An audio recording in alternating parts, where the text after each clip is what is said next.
WFMU, you're on the air. Hey, Tom. It's Cliff Petterson, CN8. How are you? I'm doing great. Thanks for calling, Cliff. Well, thank you for having me on your show, Tom. Now, everybody should, if you're not aware, make a human connection now and again. It's nice to make a human connection now and again. Yes, that's correct, and I'm happy to have a forum for my discussion of the views on the weather. Well, sir, I appreciate you calling up and doing this. Now, for anybody who doesn't know, Cliff Petterson does the weather for the CN8 cable. Chief meteorologist and hydrologist for CN8 News in New Jersey. Mm-hmm. You do the weather under the auspices of Comcast Cable. Yes. Mm-hmm. Well, thank you for being on the program. And this is what station are we on, Tom? This is WFMU, which is in Jersey City. It's 91.1 on the radio dial. Very good. Very, very, very good. Well, so I guess a lot of people... I'm definitely a fan of the radio. I didn't ever have the opportunity to work on the radio for the weather. However, I assume that would be a fantastic forum for weather as well. Well, radio, I think, is a fantastic forum for a lot of news and information. Sometimes I wish I were on the radio, Tom, and not on-air talent for CN8. Well, now's a chance that you can be on the radio then. And you'll forgive my attitude right now, Tom, because I of course, have been pretty caught up in this whole winter storm 2001 for the last 3 or 4 days, which has prevented me from getting a lot of sleep. And so it's been a pretty... It's been pretty hectic for the last 4 days, and certainly learning experience for me and everybody in New York about what happens during a storm crisis. Yeah, it was... not as considerable a winter storm as one would imagine it would have been based on all the hype ahead of time, although I could have told you that about a week ago, although I guess I was prevented from doing so on my station anyway. Really? It's from what? From telling people what would happen? Well, I don't want to get off on a rant, but why don't you ask the questions and I'll give you the answers? Okay, well, I guess the storm did have... Because it certainly has... This particular storm has certainly gotten a lot of attention, and I guess in a way, I don't blame it for getting that kind of attention, because it really, in my mind, has been one of the more significant storms of certainly our generation, and certainly one of the most interesting storms to have occurred in the last century. So this storm that actually just passed through for the last couple days? Well, let me say this, Tom. I've gotten plenty of flack from my viewers in New Jersey and in the tri-state area about the results of the storm. And look, when I got into the weather game about 8 years ago, I knew it was going to be a mixed bag, no pun intended. But let me say that the New York viewers are fairly discerning in their views about the weather, and they're very opinionated, as New Yorkers and New Jerseyites will be. Mm-hmm.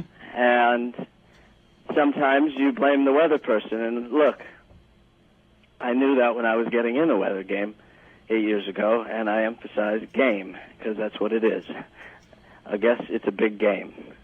And I guess when someone wants to discuss real weather on television, who has background in real weather and the weather sciences, as I do, from Rensselaer Polytechnic Institute for 4 years that I did study there.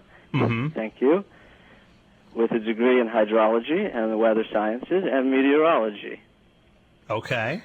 That I think I have a pretty basic understanding of what goes on as far as the weather is concerned. And granted, weather's not an exact science. I never said it was. And I know it not to be. Mm-hmm. But then again, what is, Tom? Yeah. Now, I guess the whole thing that a lot of people are probably wondering... You go ahead and ask me anything you want about the storm, and I'll see if I can tell you. Okay. I guess a lot of people wondering. There is a certain amount of exhaustion I am feeling because I have been up for the last 72 hours straight, and there is no question in my mind that I've had a few drinks. Okay, I guess you're entitled at the... But I'll tell you something. The last 4 days have been a whirlwind. Again, no pun intended. Mm-hmm. But let's say I'm well-versed in weather puns. Uh-huh. Well, I guess weathermen usually have a lot of fun with things like that. But I guess I've learned a lot about, not only about this particular storm, but about the storm that goes on amongst the weather community and my so-called colleagues in that community. Okay. Who aren't exactly particularly supportive of my views about this particular storm. Okay, well, let me ask you about the storm. Go ahead, Tom. You ask away. People started to talk about it on Wednesday or, Tuesday, Wednesday. You started to hear that this storm was on the way. And I'll tell you something else, Tom. I'm none too pleased about the results of all this because I guess I am left completely disillusioned by the storm, not unlike many New Yorkers who felt the same way with their incessant emails and their constant barrage of phone calls to the station about how I was at fault because the storm didn't produce as much snow as it was projected, to produce. Now, it was projected. And I'll tell you something. Here's the thing, Tom. Okay. This storm, in my mind, was the most complicated and complex combination of storm fronts to have hit the tri-state area since 1871. And I know because I have studied pretty much every single storm that's ever happened in the last 150 years to hit this country. And I owe a great deal of thanks to Benjamin Franklin for his almanac, the first meteorologist, as I call him. Mm-hmm. So I guess as a weatherman, you take interest in the history. I'm a student of history of weather, and I think that you have to be a student of the history of weather in order to report the weather. That makes good sense because then you have to know what's happened before us to understand what's happening now. It's not just about technology. No, you have a proper sense of history. So it's not just about the National Weather Service and their figures that they disseminate to all the local weather people with their computer models, because that's not those figures aren't always accurate. Mm-hmm. Well, I should say that my guest on the program I don't want to come off like a bore, because I'm not. Like I said, no, I'm exhausted, and I've had one or two drinks, and that's fine by me. Well, you're entitled to have the drinks. Well, Tom, let me just say, doing the weather at CN8 isn't a big bag of fun. It's a business, and it's a game. And I guess I learned a lot in the last 4 days about who really does control the weather. And it's certainly not the meteorologist, and it's certainly not God, and it's certainly not Greg Coffers, the producer of the news bureau at CN8. Well, let me just say to everybody listening, my guest is Cliff Petterson, who's the weatherman for CN8. Cliff Petterson. Yes, Cliff Petterson. He's the weatherman for so-called weatherman. He's the weatherman for CN8, which is a cable news station throughout New Jersey. I bear a cross, Tom. I bear a cross like Jesus Christ did when he got crucified. I bear that same cross. Okay. No question about that. And why is that? No question about that. Well, I guess there's a lot of people who feel that weather people should do what they're told and report what they're told to report.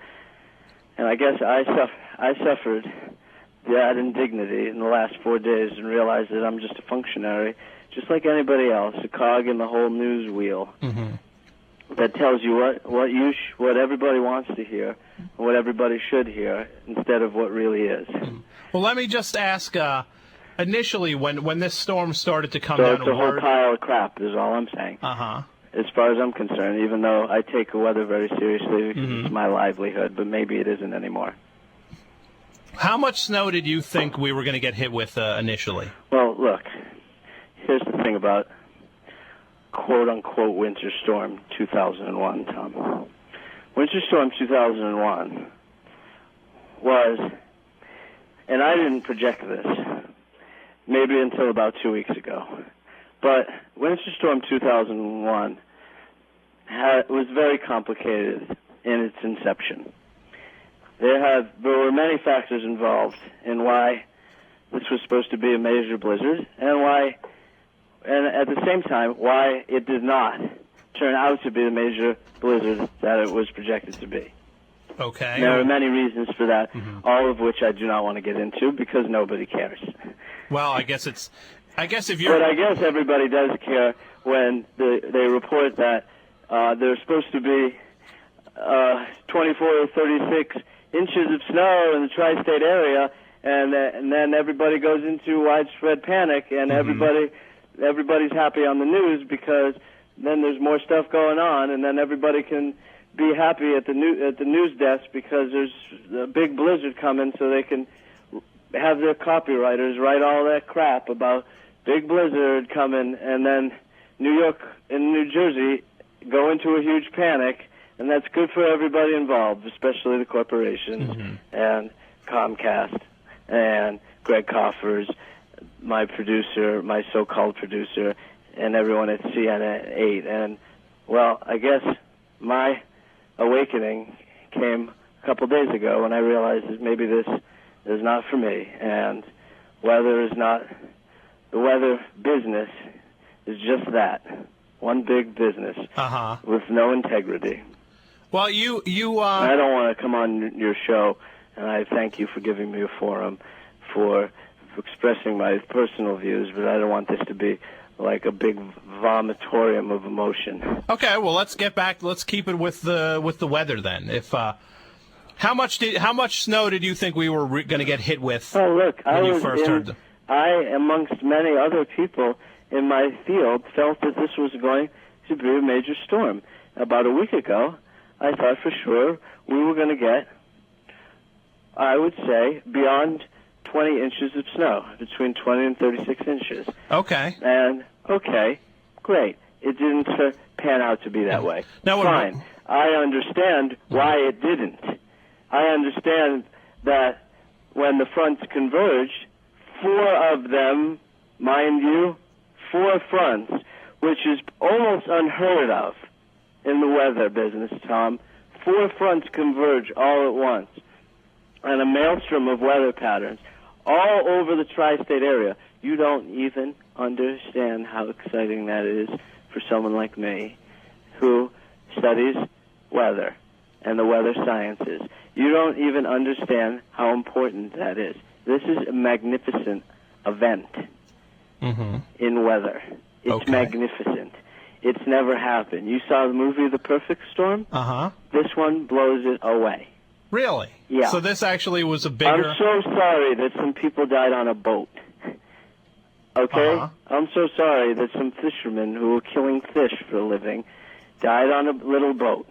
Okay? Wow. I saw the movie. George Clooney sucked. All right? He's not a good actor. He never has been. He should be doing sitcoms because that's basically his level. Now, granted, okay, when the 4 storms converged, we did not see the major accumulation that was projected. And I'll tell you something, the National Weather Service, who runs this whole stupid game, who strong-arms the local affiliates into doing their bidding based on their facts and figures and data and their projections, their stupid projections, which are sometimes right, sometimes not right, but they take the power away from the independent researchers like myself who are actually here in the tri-state area. And I got to answer to Greg Daniels in Taunton, Massachusetts. Who is that? Greg Daniels in Taunton, Massachusetts. Well, who is that? Figurehead who runs the National Weather Service. And I'll tell you something else, Tom. Sunday morning at 4 a.m., the National Weather Service sent a printout, which I was there to receive because I am up 24 hours a day dealing with the weather. For the people of the tri-state area, who I do this for because I love weather and I love people. Hold on one second.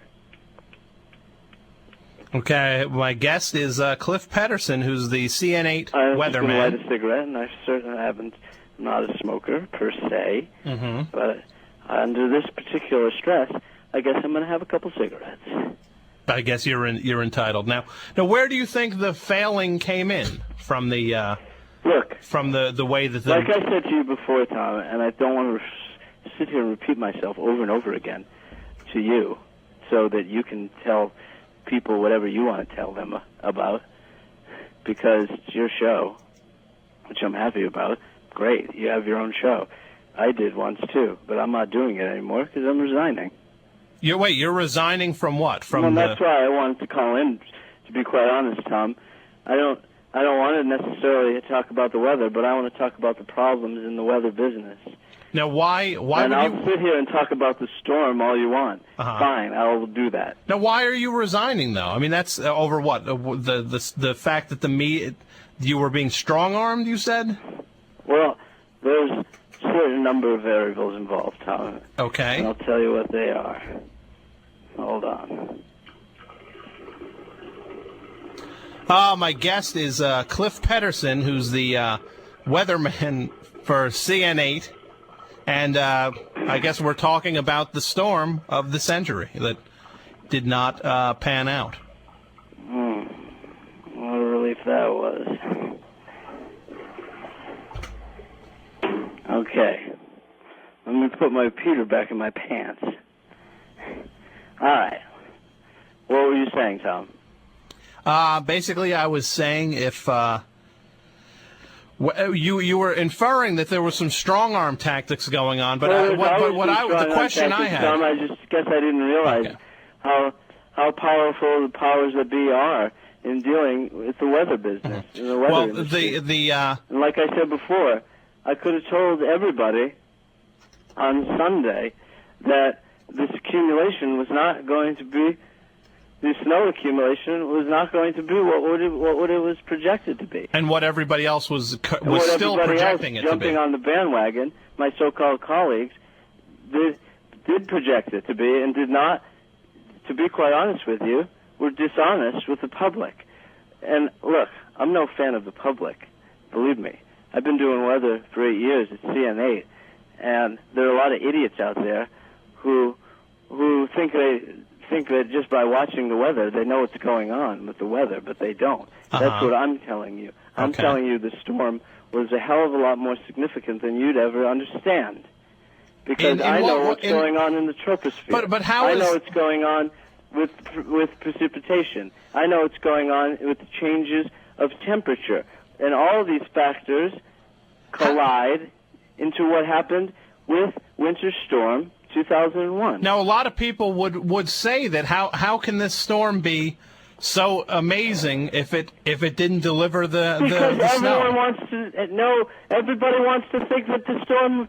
Everybody in the news game wants everybody to believe that the storm was going to be huge, and then New York City and New Jersey goes into a panic, and everybody sits and watches the news. And everybody's glued to their stupid light boxes in their depressing little homes, tuning in to what's not even real. What's not even real.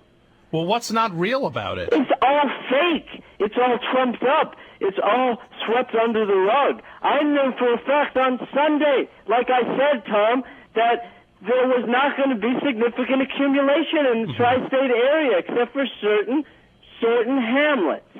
But how certain hamlets were going to experience 15 inches, but it certainly wasn't going to be a blizzard. I knew that, and I'll tell you something else. The National Weather Service knew that too, and they sent that printout, and that printout was swept under the rug by CN8 and by other news organizations in the tri-state area who were too busy worrying about demographics and numbers in lieu of what was real about the weather. So I have to go on, put on my game face, and do the fake weather. So you went out and actually reported on weather that you knew was not going to happen. I knew for a fact that this storm was not going to produce the accumulation that was projected for it to be in the blizzard range of accumulation. But everybody had already printed out, all the copywriters had already written out winter storm and winter storm watch and blizzard on the way and all their little cute catchphrases, and they weren't going to take those out of the air. Mm-hmm. All right? Uh-huh. Same thing with Desert Storm. With Desert Storm. Whatever. Now, why didn't the storm happen, though? I mean, what? Well, I'll tell you why the storm didn't happen, and I won't tell you. Okay. One reason why the storm didn't happen was because there were temperature shifts in the troposphere, which created... Well, let me tell you something else. This storm that I'm discussing with you right now was one of the most significant storms in the last 150 years, like I said. You don't see that. I'm not allowed to tell you why it was and why that when four fronts converge, it's a monumental weather event. And because all you want to know is that some snow accumulates. Everything that you see with your eyes, that makes everybody feel like it's there. But I'll tell you something. So when you say you or me, who are you talking about? I'm talking about you, the unsuspecting public who don't understand weather like I understand weather because I'm a hydrologist and a meteorologist. But you have to understand that for a lot of people, but the Tom, extent... Let me just speak for 1 second. I get 3 minutes to do my little segment in between Puff Daddy's what suit he wore to court and some bimbo telling me about what hat looks good on you for the spring fashion season, and I get my 3 minutes, and what I need to do is get 20 minutes. Okay, but that I can explain to you what's really going on, and I can explain to you how fascinating it is to understand that this particular storm, even though it wasn't a blizzard, and even though you, i.e. the public, didn't see snow, but in reality, it was there. It just came in a different form, and you don't understand that, and I don't expect you to understand that, and I guess I'm a little upset. Now, and I'm not blaming you, even though you per se, but I mostly blame CN8. But I would have to disagree with one thing you're saying. I mean, it's all well and good that if Tom. No, can I ask one question? It's like the Matrix. Okay. It's like I see the Matrix the way Keanu Reeves saw the Matrix. You see the Matrix the way one of those people in the Matrix saw it, like everything's perfectly normal and perfectly fine, and it's life is exactly the way you imagine it. But I'm telling you that the weather is very complicated and different. I'm glad that I don't want to jump down your throat, but you seem to be begging for it. No, I'm definitely not begging. I'm glad that you understand the weather to the extent that you do as a weatherman. And I'd like to make a formal announcement of my resignation right now. Can I make CN8? Okay. And that a-hole, Greg Coffers, who is a pusher of false information. Because 3 days ago I could have told everyone that this wasn't going to be the blizzard of the century. But let me ask you. At the same time, I know why it was the blizzard of the century. I know why it was the blizzard of the century, but I had to be able to tell you in no uncertain terms, my way, why it was. And it wasn't going to be for the same reasons that you think it was going to be, because it was going to be 36 inches of snow. No, that's not why. That's not why it was going to be the blizzard of the century. It was the blizzard of the century because it was one of the most complex storm patterns to have hit since 1871. My guest is Cliff Petterson, who's the CN8 weatherman and I guess former CN8 weatherman. Okay. You're announcing Okay, here's an example. All right? Uh-huh. You like baseball. Yes. All right? Let's say that somebody in the news, media, the sports guy, who's your favorite sports guy? Okay, that's fine. So you have your favorite sports guy, and he tells you that the Phillies are playing the Cubs. No, the Phillies are playing the Mets. The Mets are our home team. All right, and he says, I project that the score of the Phillies-Cubs game is going to be a blowout. It's going to be 28-2. Okay. Mets. All right. You get all excited because you're going to see a slugfest, which everyone wants to see because baseball is about hitting. Yeah. But everybody who knows baseball knows that baseball isn't just about hitting. Then the score comes out. It's the bottom of the ninth, and it's 0-0. So everybody leaves the stadium because it's 0-0, and that guy said it was going to be 28-2. It's not 28-2. It's not a slugfest, but it's the most amazing pitching duel to have ever been witnessed in baseball history. But everyone's disappointed because they didn't get to see 28 runs. Mm-hmm. That's my analogy.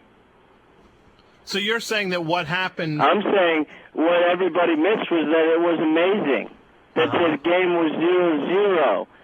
And it's not about quantity, it's about quality. And I thought that's what the weather game was about until the storm happened. Mm-hmm.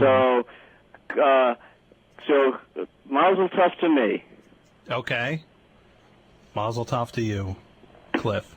And now, Yes? I'd like to read my letter of resignation, if you don't mind, on the air. And I hope Greg Coffers is listening, because this is going to be on his desk in the morning. Maybe we'll get a little live preview. Okay. If you don't mind. It's all yours, Cliff. And I'll tell you something else. It's not just about the weather, too, that they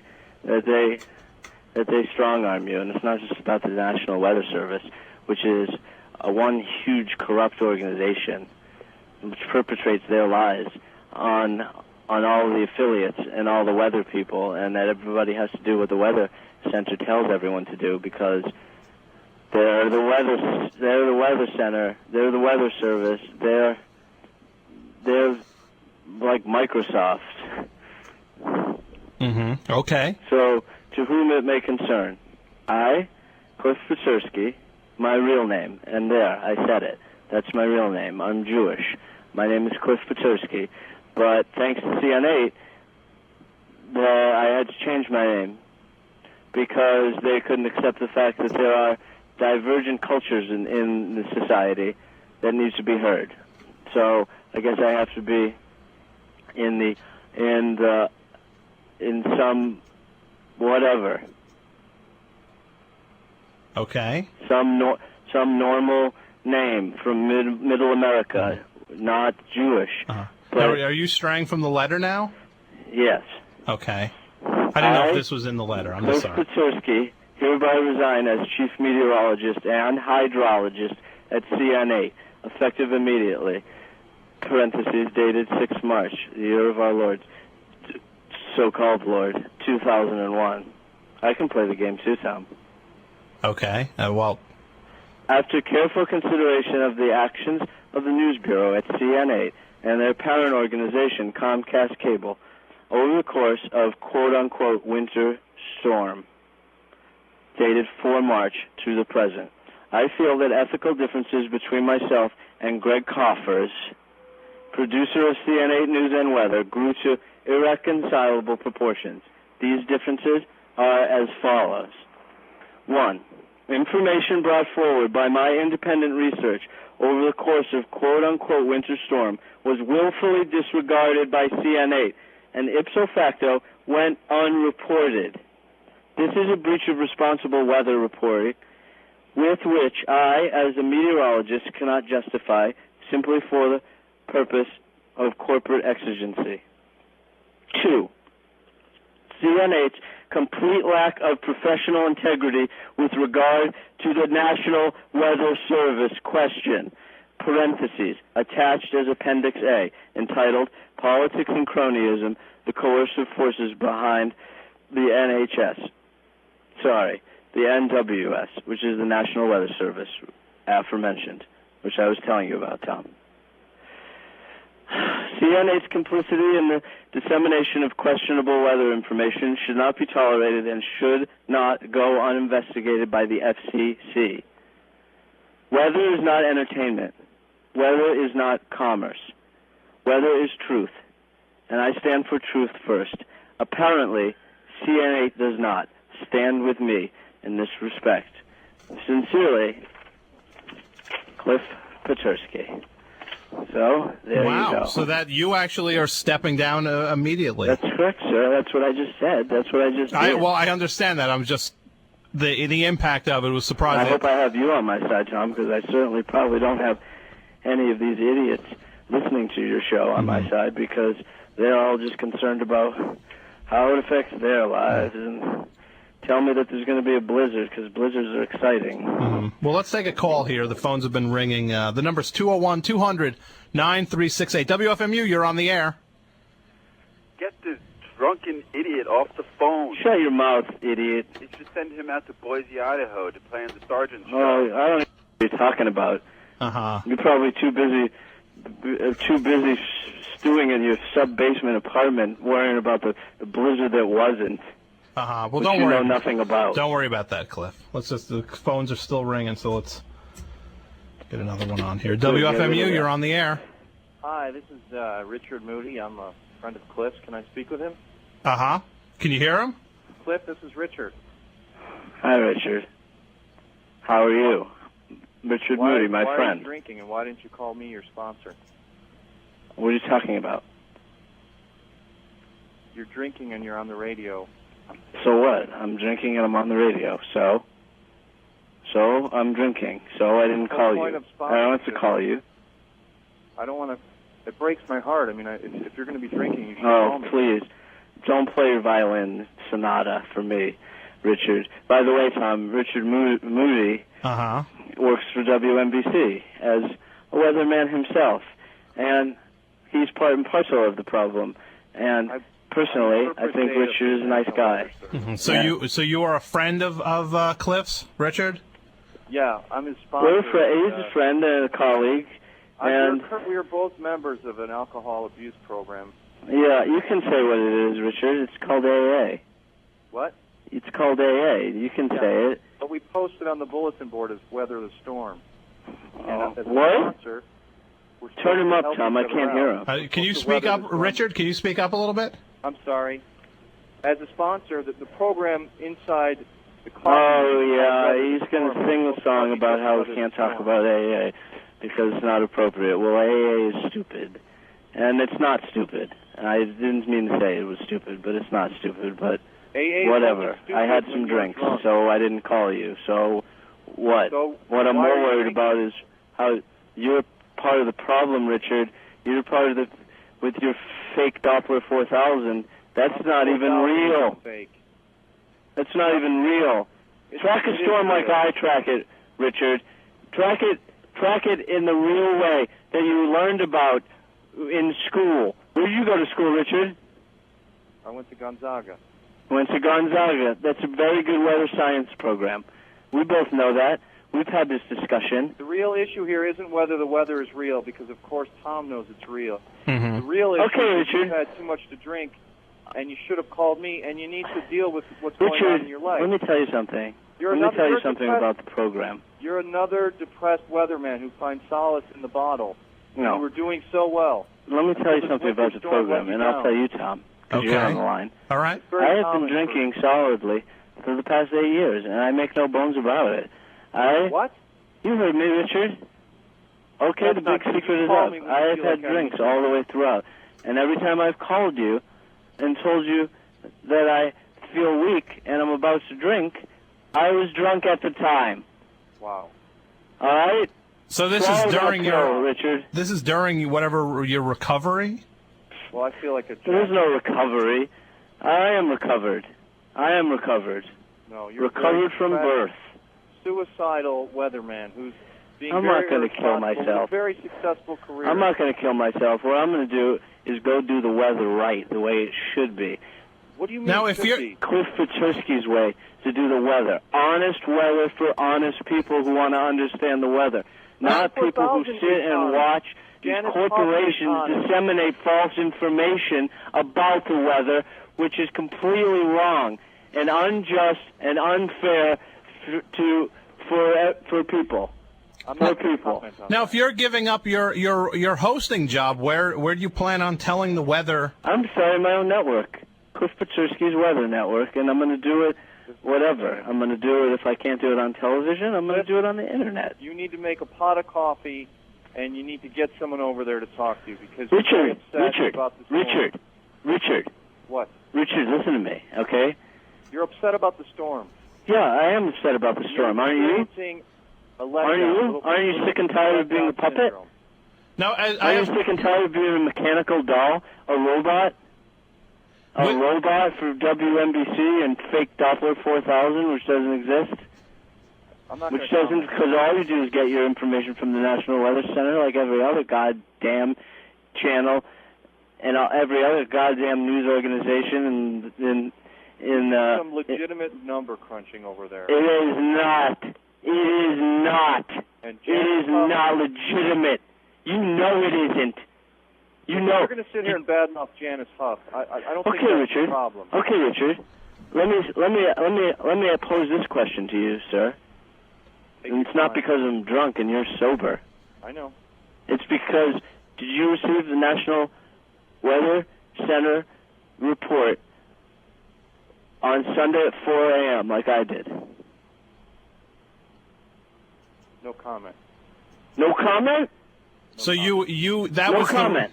No comment. That was the report. Did you receive the report that said we were not going that the storm front, because of the temperatures in the troposphere, we're not going to produce the same accumulation as was first projected? That is a very dangerous accusation, Cliff. That's not a dangerous accusation. That's the truth, Richard. We are on public airwaves, and I will not comment No on kidding, that. Richard. Well, it's a good. Richard, if I asked him a question, Tom, and he said he's playing the corporate game that I was telling you about. I could have told everybody that the storm wasn't going to be what it was, but I wasn't allowed to do what? The information we receive from the National Weather Service is usually made immediate to the public over the airwaves. There are occasions when you could have told your man Chris Cimino to go on the air and say that it was not going to be the same accumulation, Richard. I will not comment. You could have told him that. You knew that. You are on dangerous ground here, Cliff. Oh, I'm on dangerous ground, Richard. You're on dangerous ground. You're the one perpetrating lies. You're the one telling untruths to people about the weather. No. I'm not on dangerous ground. Baby, I'm free. The fact of the matter is the weather is not a gift. I just sprouted wings, and I'm flying over you, Richard. Now, Richard? Over 2 million measurements every hour. So you put that... You're an albatross, Richard. You're an albatross, and so is your weather organization, and you know it. Now, Richard, what do you make of Cliff's assertions that he was not allowed to broadcast the storm as he saw?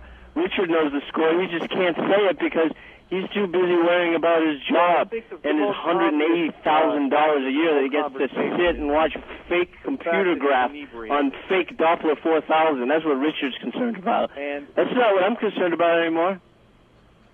I can't even hear him. Withholding the weather to promote or hype up storms is very dangerous, and I would not partake in that myself. Oh, okay. Richard, read my appendix and have a drink. That's what you need. No, that's not fair advice at all. I would read my appendix about cronyism, because that's what you are. You're just a flunky like everybody else, like I was, and I'm not going to do it anymore. Tom, there are many meteorologists with drinking problems because, as you know, it is a much hated profession. Yeah. Now that's actually I have two weathermen on the line. I guess is it fine. Bring them on. No. You are one of them, and Rick, he's the other one. Yeah. How do you guys feel about like the public when a storm does not show up? You guys are to blame. It's not the weather per se. it's like shooting the messenger in a way. Yeah, No, I'll tell you what it is that the messengers shooting themselves. Mm-hmm. So you say this goes on more... Messengers are the ones with the guns. So this goes on more often than not? It goes on all the time. This is not... And it's only brought out now because we have a major storm situation on our hands. We had 4 days of hyper tense weather reporting that was going on, and that's when things really hit the fan. Uh-huh. Okay, and that's when... from 1,500 weather stations and over... Maybe I'm not making myself clear. No, you're making yourself clear. The show actually, we're winding to a close here, guys, though. Cliff? Well, Richard, you know that, look, I said some things, meteorologist, and you said some things, and I don't begrudge you your life. Can happen. And Cliff, I don't begrudge you your life. say goodbye to your career, Cliff. I'm Say goodbye to yourself, man. You'll be getting a Good. You stew in your lies, your pot of lies, and your so-called weather job, because it don't even exist, and you know it. Mm-hmm. Go save for your retirement, man, where you go to Tucson, Arizona, and play your golf Uh-huh. for the rest of your dying, lying days. Well, Cliff? Yeah. I've got to say goodnight to you. Fine. I apologize to Richard. He's a friend of mine. Okay. Well, why don't you give him a call then now? And I'm sure he'll be calling me and dragging me to a meeting tomorrow, which I will definitely go to. And I don't think a cup of coffee would be the worst thing in the world right now for you. Oh, okay, Tom. You're you're a god. No. I'm just... You're a god. You should tell me what to do. I'm not trying to tell anyone. Tomorrow, when you look your weatherman straight in the eye through the TV set, and you ask him, "Are you telling the truth? Are you telling the truth?" And okay. I'll tell you something. Well, I appreciate you. Something. You'll see a look from him that says, "No, I'm not. Okay. I'm telling you what the National Weather Service is telling me to say, and my broadcaster." Well, I appreciate you coming on, and you've raised a lot of interest. You've actually raised more questions than answers. I do not. I have to say goodnight. Deny that this was the most significant storm of the 20th century, and it was, but you don't know why. Okay, I'm not a weatherman. I'm sorry. Yeah, well, I wish you were. Okay, well, thank you very much, Cliff. Okay, good night. Good night. Well, there he goes.